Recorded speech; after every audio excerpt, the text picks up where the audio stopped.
Estamos começando pela TV Novo Tempo mais um programa Evidências, sempre em busca de fatos que comprovam a veracidade histórica da Bíblia Sagrada. Você certamente já ouviu uma famosa frase de John Donne que dizia: "Nenhum homem é uma ilha". Donne escreveu isto em 1624, durante a luta para curar a sua filha, que acabou morrendo com apenas 18 anos. Ele era um poeta jacobino inglês e um pregador do Evangelho. Por isso, quando escreveu esta frase, estava pensando na conjugação de duas realidades do ser humano. A primeira delas é que todos nós somos seres naturalmente comunicadores. E a segunda é que, contraditoriamente falando, somos muitas vezes tentados a viver isolados do mundo que nos cerca, isto é, isolados das pessoas. Donne achava estranho como, especialmente os estudiosos que amam o conhecimento, preferiam às vezes ficar isolados em meio a livros a viver em comunidade.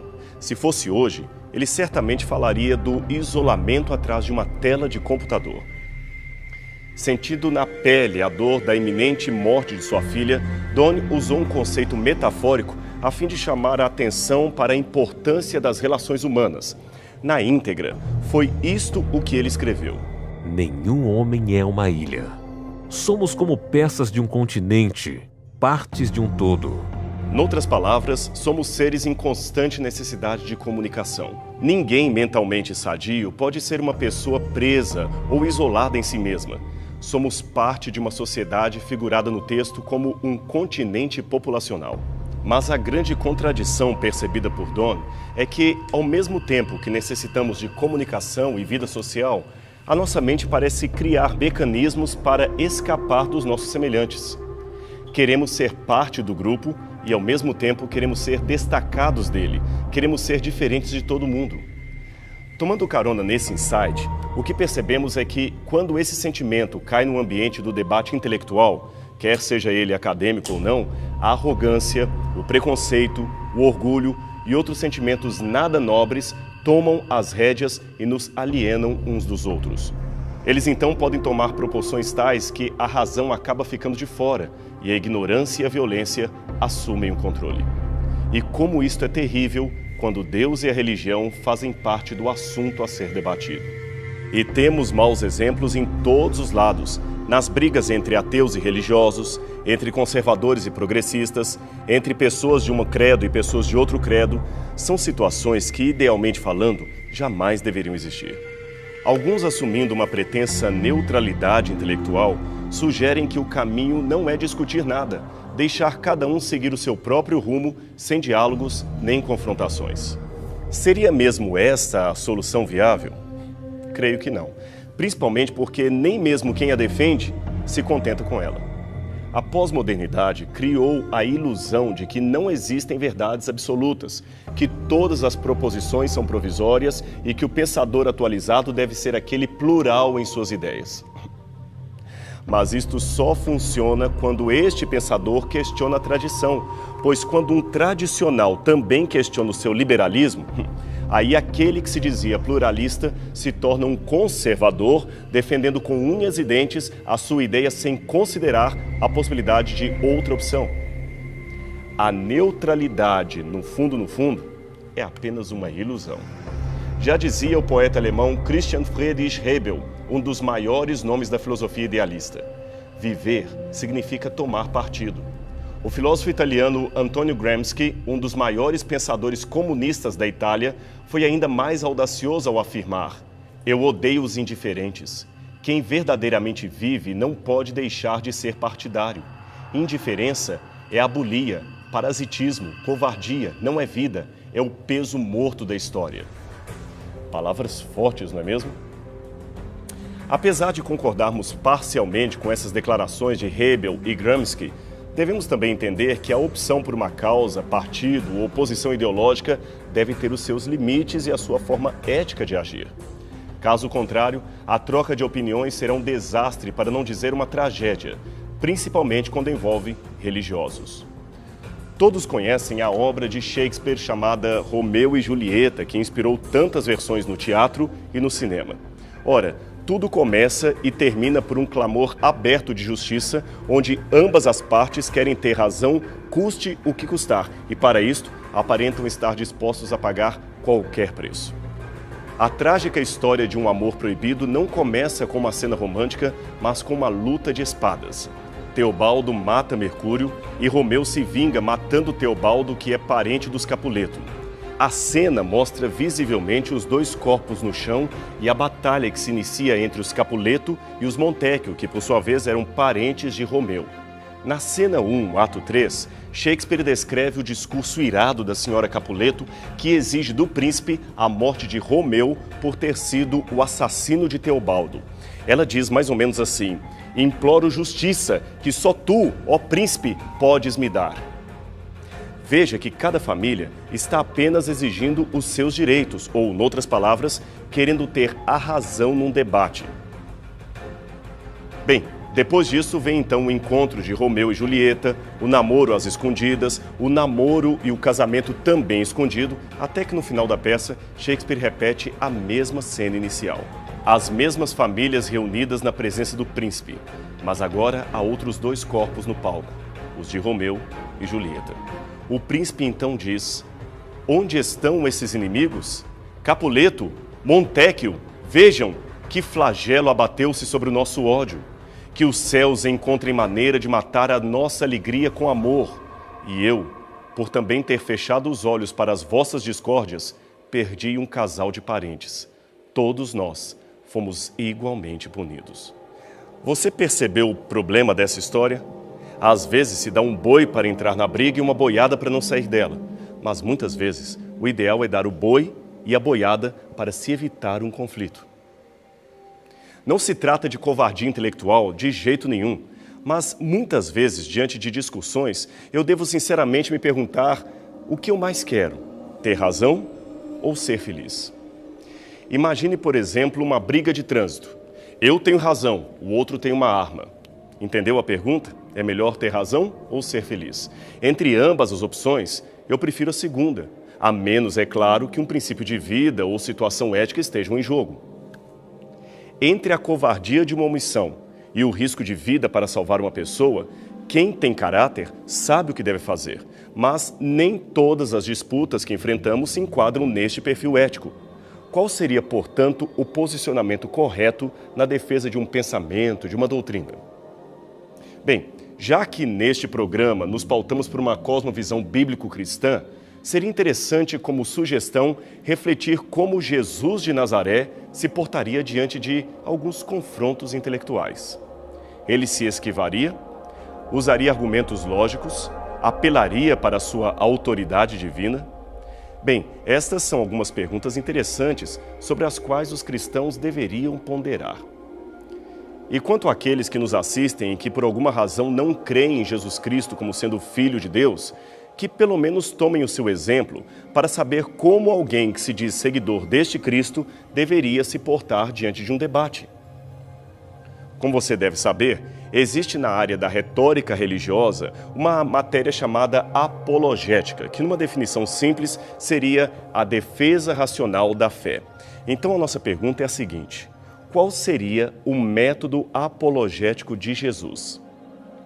Ora, para se evitar especulações ou suposições gratuitas, vamos pautar a nossa busca por um princípio que parte dos evangelhos. Sim, vamos partir do pressuposto que esses evangelhos constituem a mais autoritativa fonte que temos para falar de Cristo, ou seja, os evangelhos que estão no quadro histórico do Novo Testamento são o relato oficial que o cristianismo tem a respeito do seu fundador. O bom desse método é que, longe de encontrar uma cartilha de orientações teóricas, vemos nele situações práticas em que Jesus foi exposto a um confronto intelectual. E da sua atitude, podemos extrair o que ele pensava acerca da postura correta diante de um debate. Parte de nossa reflexão se inspirou no livro A Apologética de Jesus, escrito por Patrick Zurican e Norman Geisler. A primeira coisa que aprendemos do comportamento de Jesus é que ele jamais tomava a parte pelo todo. Seus piores inimigos foram, segundo os evangelhos, os fariseus, escribas e saduceus. Mas nem por isso Jesus os tratou igualmente como ímpios. Pelo contrário, ele sabia que nem todos os fariseus, escribas e saduceus eram desonestos ou hipócritas, que nem todos eram como aqueles que faziam parte do grupo que o perseguia.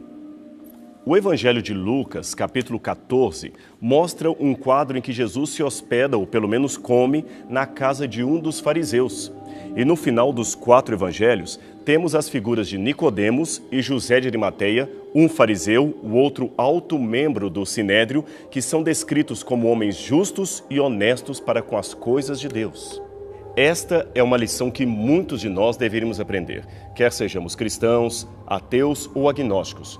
Veja, o fato do ateísmo contar com muitos maus exemplos, como o ditador Mao Tse-tung ou o serial killer Jeffrey Dahmer, não nos dá, a nós cristãos, o direito de usar isto como argumento contra o ateísmo, ou julgar que todos os ateus são potencialmente ditadores e assassinos.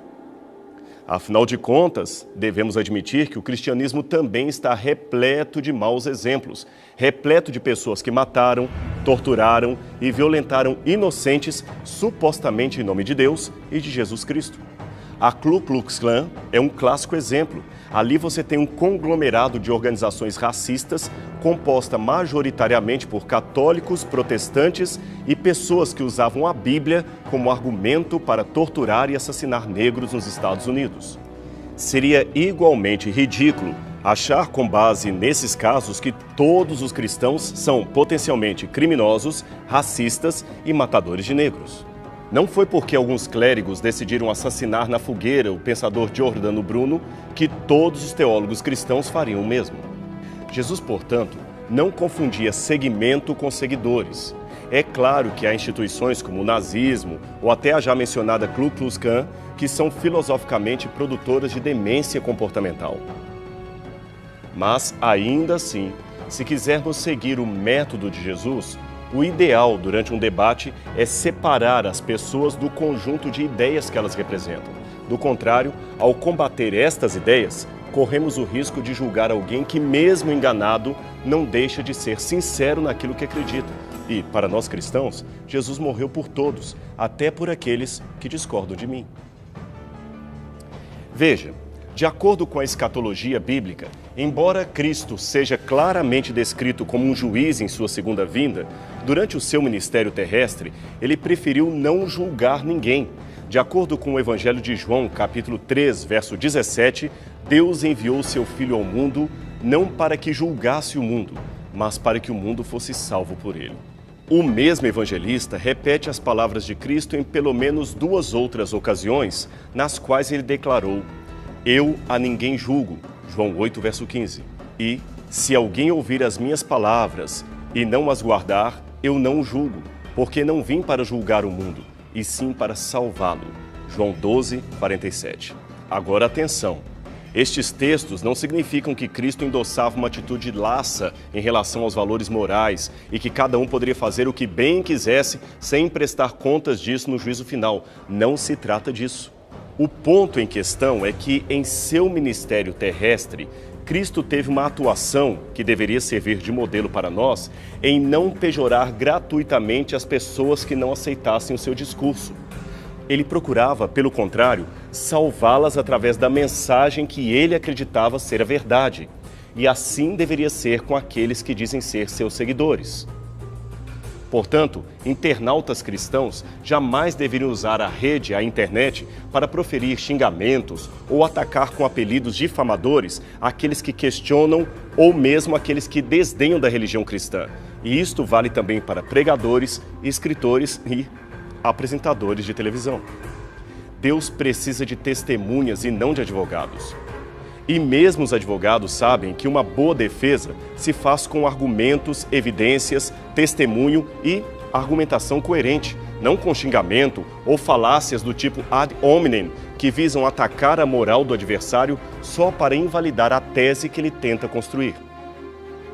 É claro, houve momentos em que Jesus chamou os fariseus de raça de víboras, filhos do diabo, etc. Mas isto deve ser entendido à luz da cultura do Oriente Médio em que Jesus vivia. Ali, Cristo estava proferindo uma sentença profética, tecnicamente uma lista de ais, que era um recurso literário comum aos tempos do Oriente Médio Antigo. E isto não tem nada a ver com mero xingamento, muito menos com aquele tipo de baixaria que vemos por aí. Mas é claro que, em se tratando de questões culturais, temos de ter a sensibilidade de extrair a essência do comportamento de Jesus e não necessariamente a cultura na qual ele viveu. Eu não preciso sair por aí pronunciando uma lista de ais para um adversário para que ele se sinta constrangido. Não, pelo contrário. Nós temos que entender que estamos no Ocidente, com o hiato de 2000 anos de distância entre nós e o tempo de Jesus. E não se esqueça de uma coisa: o fato de Jesus tentar salvar as pessoas na sua primeira vinda não significa que ele vai repetir na segunda. Pelo contrário, ali ele virá como um juiz e dará a cada um conforme estes responderam à graça que ele lhes ofereceu, se a rejeitaram ou se a aceitaram. Mas ainda podemos extrair um outro princípio de Cristo. É que ele, embora respeitasse educadamente os seus inimigos ou adversários intelectuais, o respeito pelo outro não ia a ponto de comprometer a sincera denúncia de um erro. Noutras palavras, Jesus amava os pecadores, mas não o pecado que eles praticavam. Respeitar não significa concordar, deixar de denunciar o erro. Outra coisa também que aprendemos com Jesus é que ele não perdia tempo com o desnecessário, com a especulação ou com a sistematização do óbvio. Ele também não apreciava guerras de intelecto minadas por orgulho ou vaidade intelectual. Acadêmicos e rabinos judeus daquela época amavam criar uma espécie de quebra-cabeça mental para nocautear outro rabino diante de um debate. Assim, eles sempre lançavam uma pergunta complexa que era uma forma de chamar para a briga. Sabe como Jesus se comportava diante dessas situações? Ele jogava outra pergunta ou afirmação com base no próprio raciocínio daqueles que queriam confundi-los. Aí, ele é que os deixava confusos e, ao mesmo tempo, evidenciava as verdadeiras carências de seu coração. Certa vez, um aluno de direito, querendo testar a inteligência de Jesus, lhe perguntou: Mestre, que farei para herdar a vida eterna? Jesus simplesmente disse: Ora, você conhece a lei, não é mesmo? Então, cumpra o que está nela. Aí a Bíblia diz que o rapaz caiu em si e percebeu que, na verdade, ele não cumpria de coração as leis civis e religiosas dos judeus. Ele não cumpria, na prática, no seu íntimo, as leis nas quais ele se especializara. Jesus, então, lhe contou uma parábola e acalmou seu coração. Numa outra situação muito parecida, um jovem, desta vez um jovem rico, fez a mesma pergunta para pegar o mestre. Talvez ele até fosse do mesmo grupo do outro estudante de direito. E o mestre novamente lhe dá a mesma resposta, mas com uma anotação importante da parte do evangelista Marcos. Ele descreve que quando Jesus viu o olhar daquele jovem desafiador, Jesus fitou-lhe nos olhos e o amou. Veja, Jesus não queria apenas ganhar um debate, ele queria ganhar pessoas. Jesus não queria admiradores, ele queria discípulos. Por isto, via as pessoas não como elas eram, mas como poderiam vir a ser transformadas por sua graça. E qualquer cristão moderno que sobe numa tribuna de debates, esquecendo-se desses princípios, não está, definitivamente, seguindo o método apologético de Jesus. Outra coisa aparentemente óbvia, mas importante, é que Cristo não se acanhava de basear a sua argumentação na Bíblia Sagrada. Ele não partia da lógica, da retórica, da filosofia, mas do "assim diz o Senhor".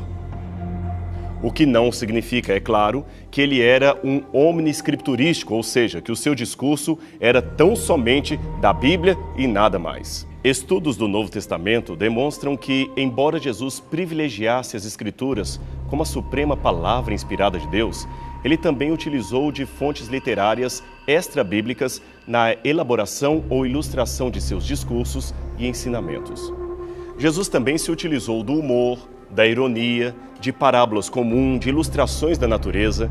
Ele parecia se preocupar muito com a clareza e a didática de seus ensinamentos. Em alguns momentos, ele fez comparações profundas, como no encontro com Nicodemos, em que expôs um profundo conceito metafísico do novo nascimento que colocou o estudioso para pensar. Mas, na maioria das vezes, ele fazia comparações simples, usando ilustrações da natureza e de fatos do dia a dia. Jesus queria, sobretudo, que os mais simples do povo alcançassem a sua mensagem.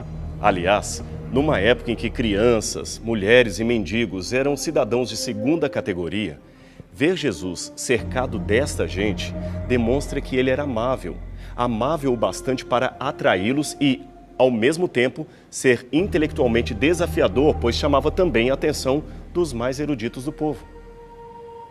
Agora, sabe qual era o seu principal argumento? Simples. Um comportamento coerente com a sua mensagem e o uso do bem como evidência básica de sua doutrina.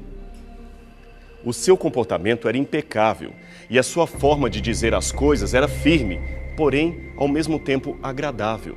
E o seu modo de tratar as pessoas, de realizar curas, de estender a mão aos necessitados, este era um argumento que silenciava qualquer coisa que os seus críticos pudessem dizer a seu respeito ou a respeito de sua doutrina. Podiam até não concordar com suas palavras, mas tinham de admitir que estavam diante de alguém muito, muito especial. Nós cristãos também deveríamos, por palavras, atos e demonstrações de amor, apresentar a pregação de Jesus. Devemos argumentar através de nossa atitude que a pregação de Jesus deu certo, que ele realmente transforma vidas e as transforma para melhor. Uma vida transformada pela graça de Cristo. Este é um argumento que dificilmente um ateu poderia negar. Afinal, quantos drogados você conhece que abandonaram o vício em nome do filósofo Michel Foucault? Quantas prostitutas deixaram as ruas pela graça de Nietzsche? Quantos bandidos abandonaram o crime pela mensagem de Richard Dawkins? Em contrapartida, quantos milhões se tornaram uma nova criatura pelo poder da mensagem de Jesus Cristo?